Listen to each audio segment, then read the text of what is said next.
Hi there guys, Anthony Steers here again to give you another useful tip to help you out with those phone calls.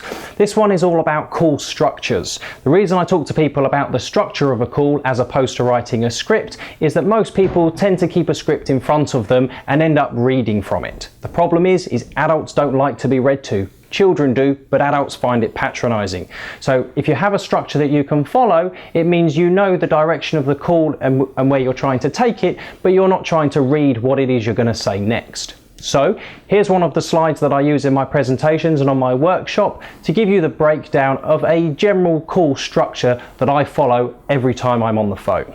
So you'll see, first thing you need to do is what I call the intro and teaser. You need to tell people who you are and who you work for and why it is you're actually calling them. You need to give them a compelling reason why they might want to do business with you in the future.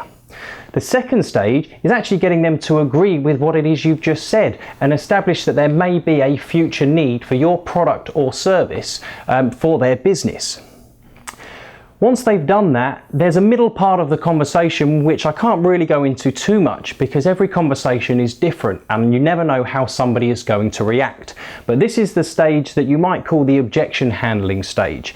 Normally it's all about timing, whether somebody is ready to buy from you or not. So this part of the conversation is harder to control. However, it's something that you need to get over before you can round up the conversation and move on to the next stage. Following that, there are two final steps.